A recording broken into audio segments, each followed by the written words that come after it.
It's the Real News Network. I'm Sharmini Pires coming to you from Baltimore. Speaking at the Detroit Club on Monday, laying out his economic plan, the Republican presidential nominee, Donald Trump, said he would impose a temporary moratorium on new federal regulations. He would reduce individual and corporate taxes and establish greater childcare expense write-off. He carried out a scathing attack of Democrats' trade deals such as NAFTA and TPP, not mentioning the fact that both parties have been involved in some of the negotiations and promoting of these trade deals. And he attacked much of the energy policies that are in place right now. Let's have a look at some of what he had to say. All of our policies should be geared toward keeping jobs and wealth inside of the United States. Under my plan, no American company will pay more than 15% of their business income in taxes. We're reducing your taxes from 35% to 15%. Just imagine how many more automobile jobs will be lost if the TPP is actually approved. It will be catastrophic. That's why I have announced we will withdraw from the deal before that can ever happen. Joining me now to analyze this is economist Robert Pollin and journalist Doug Henwood. Doug Henwood is a founder and editor of the Left Business Observer, and Henwood is also a contributing editor for The Nation and does a weekly program on WBAI Radio, New York's Pacifica outlet. And Robert Pollin is Distinguished Professor of Economics and co-director of the Political Economy Research Institute, known as PERI, at the University of Massachusetts Amherst. He is the author of several books, including Greening the Global Economy. I thank you both for joining me today. Thanks for having us. And Bob, let me begin with you. Your initial take on Trump's speech and what were the key points he had to make and what should we be concerned about? Okay, well, I think there were four areas that Trump highlighted in his speech. And if we want to focus on the substance as opposed to the fact that Trump is a raving maniac personally, the four areas of substance, I think, as you noted, are number one, tax cuts, across the board tax cuts. Number two, reducing regulation. Number three is what he calls energy reform. That is opposition to any kind of climate policies. And number four, trade policy, and he's against all the trade deals that we've made and the forthcoming Trans-Pacific Partnership. Those are the four areas. And in my view, the regulations and tax cuts are things that we've been hearing for 35 years, over and over and over and over and over again. The problem is too much regulation. Taxes are too high, so we keep cutting regulation, we keep cutting taxes, and we don't see any positive result. In the energy area, I think his position is calamitous. If we take climate science at all seriously, that means that we have to actually dramatically increase regulations and investment in the green economy. Trump wants to eliminate that altogether. And the fourth area of trade, on substance, I don't like what Trump says, but I agree with the notion that NAFTA, Trans-Pacific Partnership, these deals were sold to people as something that would benefit U.S. workers and, for that matter, workers in other countries. That never worked. That never happened. That was any kind of textbook analysis of a trade deal would show that. And orthodox economists and both the mainstream of both the Democratic and the Republican Party all supported these trade deals. And Trump is at least hitting on something that is true, that working people in this country and elsewhere were lied to about the fake benefits of these trade deals. So we do need to rethink trade policy, just not the way that Trump is envisioned. And Doug, let me get your initial reaction to this speech, and then let's dig into the trade deals. Well, I think what Bob said is all correct. I would say that the first three legs of this four-legged monstrosity are classic Republican economics. We've been hearing this stuff for years. The tax cuts and deregulation go back to the Reagan years, although actually it goes back to the late Carter years if you want to be bipartisan about it. The energy stuff, Sarah Palin memorably said, "Drill, baby, drill." This is really no different from that. But yeah, there is a difference on the trade stuff, which makes this politically interesting. That in many ways, the first three portions of this economic package are really classic Republican economics. And so Trump is mending his fences to some degree with the Republican orthodoxy. But the trade is, of course, anything but. The trade position is contrary to all bipartisan orthodoxy of the last several decades. They're all very pro free trade, and I think free trade is a bit misleading. These trade agreements, so-called trade agreements, are more about investment. They're more about the freedom of corporations to operate abroad and move capital freely around.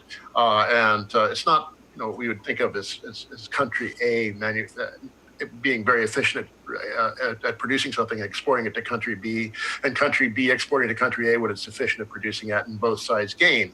This isn't really what that's about. This is about the ability for corporations to invest in low-wage havens and do what they please, and moving goods around and with the minimal labor protections. Trump is denouncing trade deals as the source of an awful lot of economic misery. I think it's the source of some economic misery in the U.S., but the problem is much, much larger than trade, but it fits in with his xenophobia to be able to blame our economic woes, many of which are homegrown, on foreigners. Bob, you critique the trade policies as well as the energy policies. Outline for us a little bit more of what he said and how his perspective, while there's some substance to it, as you said, might still be problematic. Well, I don't really know what he actually thinks. I don't know that Donald Trump seriously holds to any position at all. I think he has hit a nerve. He's hit on something that's true, that orthodox economists, my professional colleagues, and the leadership of the Democrats and the Republicans for generations have preached the virtues of free trade. And not just Doug is correct. These trade deals are really about benefiting corporations, but that's not how they were sold. If we go back to Bill Clinton, who picked up the NAFTA proposal, which started with Reagan, was carried forward by George Bush I, but Clinton is the one that solidified it and got it passed. If the Democrats had been opposed to it under Clinton, it wouldn't have passed. Okay, so Clinton sold it as something that's going to be great for workers. Well, that isn't true. But this is not to say that trade is bad. Look, Germany runs a trade surplus. Germany is a trade behemoth. Their average wages for manufacturing workers is 30% higher than those in the United States today. So the notion that we have to cut taxes, cut regulations, the only way we can compete is false. Germany runs an economy with a very aggressive industrial policy to promote their manufacturing sector. That's the kind of trade policy that we really need to think about. Trump I've never heard him utter anything like that. All he does is say that trade is bad, we're going to build a wall, and Mexicans are rapists.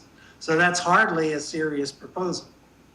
And Doug, you were implying that this is somewhat of a return to Republican orthodoxy in terms of economic policy when it comes to the trade conversation. Give us a bit more of what you meant by that. Well, I just want to footnote first to what Bob said. A lot of free trade economists, orthodox economists, will concede that there will be losers when you open up markets to trade, open up lift import restrictions, and that those losers should be compensated. So if we're going to have all these economic gains from trade, we're going to have some leftover cash, and we could actually help out the people who are displaced by it. But everyone always forgets that part. I remember interviewing Jagdish Bhagwati, big free trade economist, who actually has endorsed that in principle. but I pressed him on it in practice. It's all missing. So when they talk about compensating people who are displaced, who lose their jobs, the communities that get destroyed when plants close, they all forget about that part of trade orthodoxy. But what I said was that the first 3 points of emphasizing the tax cuts, the deregulation, and I think Trump also wants to pretty much eliminate the estate tax and very dramatically reduce corporate taxes. These are all, Republican dreams that have been for quite a while. The tax breaks would be very skewed to the upper brackets, enormous cuts for very rich people, the kinds of people who are on Trump's advisory board. But his position on trade, his protectionism, you really have to go back to, the 1930s or something like that to find that kind of hostility to trade in any major party. So this is a departure. This is something new for a Republican candidate for president, except maybe Pat Buchanan over the last several decades, being so opposed to trade and so opposed to immigration as well. And that's what's new about Trump. And it's very ugly for the most part. The implications this kind of proposal related to tax cut could have on the economy, I mean, he's talking about reducing taxes, individual taxes as well as corporate taxes from the current 35% to 15%. We know many corporations don't even pay that 35%, but what would 15% mean? Well, it'll be a big loss of revenue. I mean, he's talking about a lot of corporations have stashed trillions of dollars abroad, literally trillions of dollars abroad, which they refuse to repatriate unless they can get the tax on it eliminated. They basically have decided that they don't want to pay taxes anymore. So they've come up with all these schemes, inversions, and I can't remember the names they come up with, like the Irish sandwich or something like that. Ways of structuring flows of money around the world so they don't really have to pay any taxes on them. Trump says that has to end, would end all these inversion deals, but basically by eliminating the corporate tax. So how he would make up that revenue is a mystery. And the individual tax cuts he's proposing, as well as the child care tax break, these would also be enormous revenue losses, and he's not talking about how he would make that up. So we'd either have to have enormous deficits. I'm not talking about healthy deficits that might be prudent to get a very sluggish economy going, but I'm thinking structural enormous deficits that are just really unsustainable, or would have to have deep cuts in government services, one or the other, but he's not really talking about that. And Bob, the tax cut sounds quite appealing to ordinary people, but the corporate tax cut, I mean, people can see through that what that might mean to their livelihood. While, I have to say that the child tax write-off also sounds very appealing, and this is, I guess, a takeoff from Ivana Trump's speech at the convention. Well, look, what Trump is saying is he's trying to mix in some things that are appealing. This is also, as Doug said, this is standard Republican orthodoxy, to throw everything in, and for that matter, the Democrats throw everything in, and things that, including things that look appealing, are appealing, like a child tax credit, expanding it. But what that is a Trojan horse to get the enormous tax breaks for corporations through.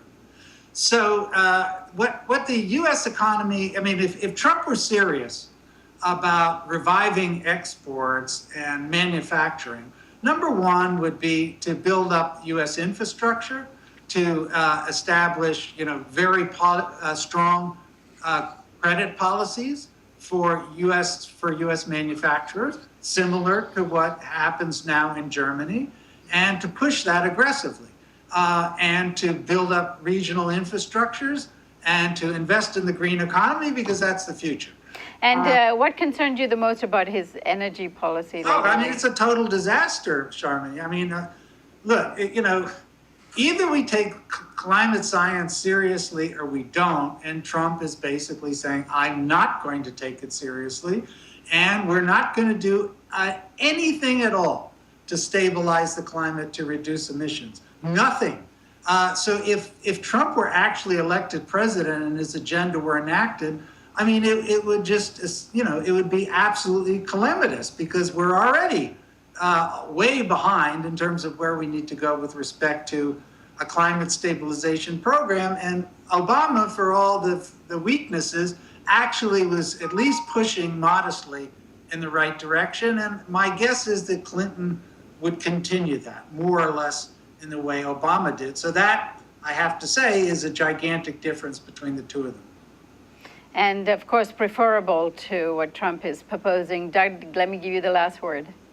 Well, to be fair to Trump, he has proposed some kind of vague infrastructure program. I think he doubled Hillary's $250 billion to $500. It's not. I think it'd be mostly like roads. So he's not talking about anything like the kind of green economy that Bob was talking about. If we want to revive American manufacturing, I think Bob is absolutely right. The infrastructure, but we can create all kinds of new industries based on clean technologies. We don't even need major breakthroughs. We have these things. We could pull them off the shelves and develop them somewhat further, but we could create an enormous amount of good-paying jobs and better and just better income growth. At the same time, we could really do a favor for life on Earth. That seems like people love to talk about win-win situations, and this is one of the few times where I think this actually could be one. But that's certainly not what Trump is talking about. And Hillary has very weak versions of these things that are just fractions of what is necessary. So this is the American political landscape now. This crazy charlatan being opposed by this pinnacle of orthodoxy, and that's really not what we need or what it seems a substantial portion of the American public wants. All right, Doug, Bob Pollin, I thank you both for joining us today. Thank you. And thank you for joining us on the Real News Network.